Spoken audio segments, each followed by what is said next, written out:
तो सामान्य जानकारी जो ये कह रहे हैं कि G20 केवल हमारे साहेब के वजह से मिला, हमारे साहेब विश्व गुरु हैं, इसलिए G20 भारत में हो रहा है, वरना नेपाल में हो रहा होता। उनके भाव ये हैं। तो मैंने सुबह भी कहा था कि G20 जो है वो क्रम के अनुसार होता है। अब भारत का नंबर है, फिर किसी और का नंबर होगा, फिर ABCD के क्रमानुसार होता है। इसमें किसी व्यक्ति विशेष का, मैं प्रधानमंत्री होता, राहुल जी होता और आप में से कोई होता, तब भी G20 भारत में होता, बशर्ते भारत इसके लिए मना ना करता। लेकिन तब भी अगर G20 हो रहा है तो भारत के लिए उपलब्धि की बात है। लेकिन भारतीय जनता पार्टी परेशान किसी और वजह से है। परेशान है कि राहुल गांधी इसी समय विदेश पहुंच गए हैं, यूरोप में पहुंचे हैं, तड़के वो ब्रुसेल्स पहुंचे, यूरोपीय संघ में सांसदों से मुलाकात करेंगे। राहुल का इस साल का ये तीसरा विदेश दौरा है।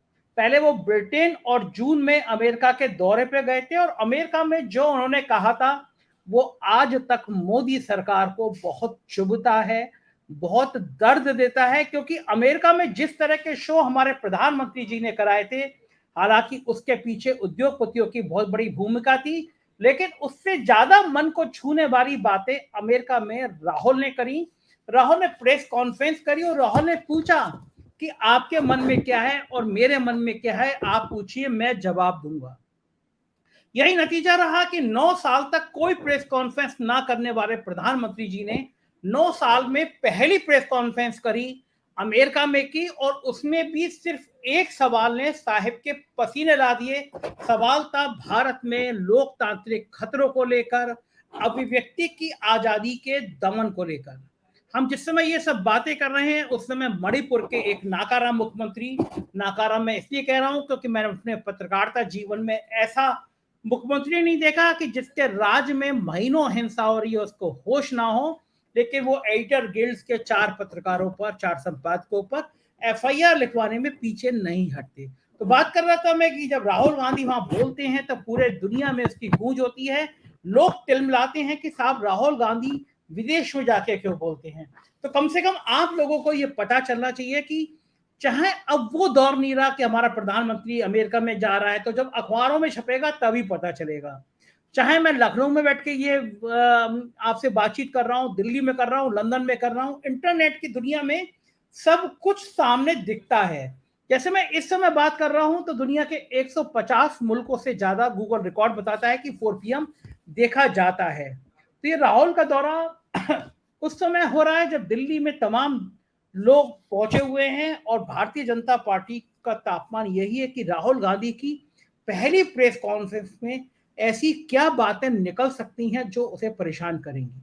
संतोष भारती जी, आप एक शानदार पत्रकार रहे हैं, सांसद रहे हैं, और आपने भारतीय पत्रकारिता को और संसद के अंदर रह के संसदीय प्रणाली को भी देखा है।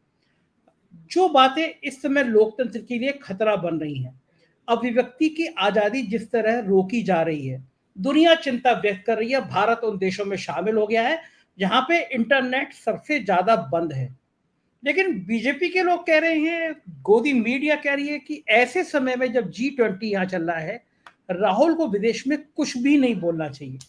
संतोष भारती जी, क्या है आपके नजरिया में, क्या राहुल गांधी को कुछ मुद्दे, कुछ प्रेस कॉन्फ्रेंस, संवाद करना चाहिए, और अगर करेंगे तो देश में और खासतौर से बीजेपी पे उसका क्या असर पड़ेगा? भारती जी, माइक अनम्यूट कर लीजिएगा प्लीज सर, माइक अनम्यूट।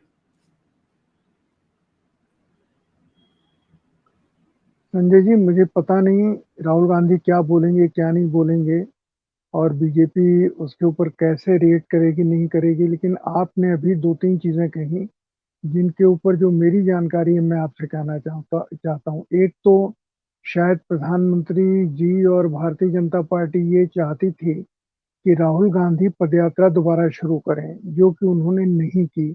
और आप ही के समकक्ष मतलब बहुत सारे सोशल मीडिया पे भी लोग हैं जो अपने को नंबर 1 कहते हैं। उसमें मैंने आपके एक लगातार जो आपके यहाँ सहभागी होते हैं उनको मैंने कहा था कि आपकी खबर गलत है, राहुल गांधी कोई पदयात्रा नहीं करने जा रहे हैं, राहुल गांधी कुछ और करने जा रहे हैं। ये अपनी अपनी खबरों का सवाल था। मेरे पास एक खबर आ गई थी कि राहुल गांधी विदेश में जाने वाले हैं। अभी आपने सोनिया गांधी जी का नाम लिया। सोनिया गांधी को लेकर के मुझे एक सरकार के ऊपर जो आपने कहा कि इस समय की लोकतांत्रिक पद्धति में सोनिया गांधी ने प्रधानमंत्री जी को एक खत लिखा सिर्फ इस सेशन को लेकर के, और प्रधानमंत्री की जगह उनके संसदीय कार्य मंत्री का जो जवाब आया, मैं उसे माफी के साथ कह सकता हूँ, ये बदतमीजी वाला जवाब था। जो जवाब संसदीय परंपरा में किसी को नहीं देना चाहिए, जो उन्होंने सोनिया गांधी को जो जिस तरह से उत्तर भेजा, नंबर 1। नंबर 2, मोदी जी को लेकर मुझे एक दुख होता है कि कहाँ मोदी जी के पास हर तरह के समाचार पहुंच जाते थे और उन समाचारों को लेके वो अपनी रणनीति बनाते थे। उनके पास ये खबर क्यों नहीं पहुंची कि राहुल गांधी विदेश में जाने की योजना बना रहे हैं, उनको कैसे हिंदुस्तान में रोक के रखा जाए। मोदी जी ये भूल गए कि राहुल गांधी को यहाँ भले ही स्पेस न मिले अगर हिंदुस्तान में वो रहते अपनी बात कहने के लिए, लेकिन विदेशी मीडिया जिसे हम मोदी जी जिसके ऊपर कभी बहुत भरोसा करते थे और जिसका सबूत भी देते थे कि उस अखबार में ये छपा, उस अखबार में मेरे बारे में ये छपा, बल्कि उनकी तरफ से जो नहीं छपता था उसको भी बता दिया जाता था कि ये छपा। ये मोदी जी के लिए एक परेशानी का सवाल है कि जहाँ जिन-जिन शहरों में जा रहे हैं, आखिरी में वो नॉर्वे जा रहे हैं, ओस्लो में, इन सब जगहों पर राहुल जी जो बोलेंगे वो सारी दुनिया में छपेगा, उसी उतना ही स्थान मिलेगा जितना मोदी जी यहाँ G20 में स्थान लेंगे। ये खबर उनके पास क्यों नहीं पहुँची? उनका सिस्टम कहीं कमज़ोर हो गया है, लोगों के बारे में जानकारी लेने का ये रणनीति उन्होंने नहीं बनाई। और तीसरी सबसे महत्वपूर्ण चीज़, हमारे बहुत सारे महत्वपूर्ण साथी आपके साथ हैं। मैं आपसे सिर्फ ये कहता हूँ कि हमको जो मीडिया है, उस मीडिया के ऊपर परेशान नहीं होना चाहिए, क्योंकि हमारे यहाँ का मीडिया कुल मिलाकर के एक दल विशेष के एक्सटेंडेड आर्म की तरह काम कर रहा है, पूरी तौर पर। और जिस तरीके से महिमा मंडन होना चाहिए, उससे ज़्यादा वो महिमा मंडन कर रहा है। यहाँ तक हो रहा है कि मुझे तो लगता है कहीं कल ये ना बताएँ कि वो किस बाथरूम में बैठ के किस पोज़ीशन में सुबह हलकान हो रहे हैं या निपटान कर रहे हैं बनारस की भाषा में। जिस तरीके से हो रहा है ये शर्मनाक है। देश को जो जानकारी देनी चाहिए कि जो लोग आ रहे हैं, उनके व्यक्तित्व के बारे में, उनके सोच के बारे में, उसकी जगह पर आप हमारे यहाँ होटलों का प्रचार कर रहे हैं, हमारे यहाँ खाने का के तरीकों का प्रचार कर रहे हैं और एक तरह से पूरे हिंदुस्तान को आप ये बता रहे हैं कि हमारा हिंदुस्तान तो स्वर्ग है। हम सचमुच स्वर्ग की तरफ जाना चाहते हैं, लेकिन जीवित रहते हुए। तो संजय जी, मुझे आपसे आपको बधाई भी देनी है। अभी दुबे जी ने आपको बधाई दी। मैं आपको इसलिए बधाई नहीं देता कि आप 15 लाख हो गए हैं, बधाई इसलिए देता हूँ कि आप हमारी दुनिया के ऐसे व्यक्ति हैं जो ईमानदारी से अपना काम कर रहे हैं। और जितने भी लोगों को आपने बुलाया है, ये सब ईमानदारी से काम कर रहे हैं। इसका मुझे गर्व है और आपके साथ में बैठा हूँ, इसे मैं सौभाग्य मानता हूँ। और आखिर में इतना ही कहूँगा कि हम जिस देश में हैं, उस देश के सामने बहुत बड़ी समस्याएँ आने वाली हैं। हमारे देश का नाम बदलेगा तो उसका क्या असर पड़ेगा? अब आज से स्टोरी शुरू हो गई है, किन-किन देशों के नाम बदले गए। बिल्कुल, आप नाम बदलिए तो कहाँ-कहाँ नाम बदलेंगे?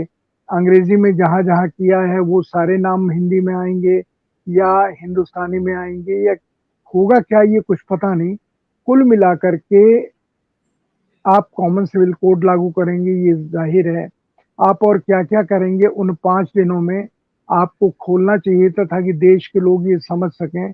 हम सोच रहे थे सोनिया गांधी के पत्र के उत्तर में ये जवाब प्रधानमंत्री जी की तरफ से आएगा, पर जो संसदीय कार्य मंत्री ने जिस तरीके से जवाब दिया है, हमें नहीं लगता कि हमें अभी कयास लगाना ही पड़ेगा जब तक संसद का सत्र शुरू नहीं होता, और जब खत्म होगा उस समय देश क्या होगा, हमें नहीं पता। शुक्रिया संतोष, शुक्रिया संतोष सर। हमने पत्रकारिता शुरू की थी तो आपके अखबार हम एक संग्रह के रूप में रखते थे सालों, व अभी तक वो आपकी हेडलाइंस रखी होंगी, तो आपके मुंह से सुन के मुझे एक नई ऊर्जा मिली। हृदय से आभार।